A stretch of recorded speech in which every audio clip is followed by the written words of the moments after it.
Everyone, so here is the aggregate demand curve जो हम बनाने वाले हैं। तो ओवर एक्सिस पर एग्रीगेट डिमांड शो कर रहे हैं, मैंने यहाँ पर नंबर्स दे दिए हैं। ओवर एक्सिस पर इनकम है और इन्वेस्टमेंट कर्व जो है वो बिल्कुल स्ट्रेट है बिकॉज इट इज़ कांस्टेंट। तो हर इनकम का जो भी लेवल है वो उस पर 100 ही है। मान लो अगर हम यहाँ डॉट भी बनाते तो ये कितना रहता, 100 ही रहता, इसीलिए ये स्ट्रेट लाइन है। अब बात करते हैं हम कंजम्पशन की। तो कंजम्पशन जब हमारी इनकम 0 थी तो भी 50 था, जब 100 हुई तो 75 हुआ, जब 200 हुई तो कंजम्पशन 100 हो गया, जब 300 हुई तो कंजम्पशन 150, यानी कि इन दोनों के कहीं बीच में।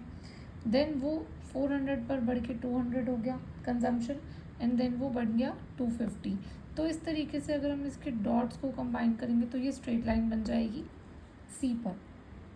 अब because I am not doing it with the scale तो थोड़ा सा माइनर ऊपर नीचे ये जा रहा है, please forgive me for that. अब नेक्स्ट हम बात करते हैं, हम कौन सा कलर ले सकते हैं जो हमने अभी नहीं लिया। Let's take purple. Okay, so अब हम एग्रीगेट डिमांड बनाने वाले हैं। सो एग्रीगेट डिमांड क्या होता है, C+I। तो वो 0 लेवल से तो शुरू नहीं होगा बिकॉज उसमें ऑलरेडी कंजम्पशन एडेड है। तो 150 से कहीं शुरू होता है और कंजम्पशन के बिल्कुल पैरेलल बन जाता है यहाँ आकर, जिसे हम बोलते हैं EDC+I।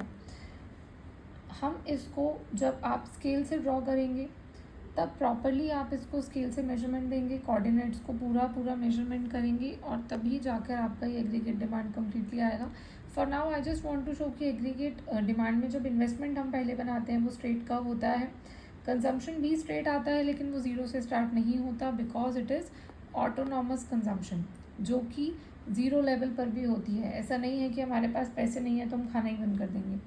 सो एग्रीगेट डिमांड भी इसलिए 0 से शुरू नहीं हुई, वो यहाँ कहीं जाकर शुरू हो गई। Thank you so much everyone and do follow for more.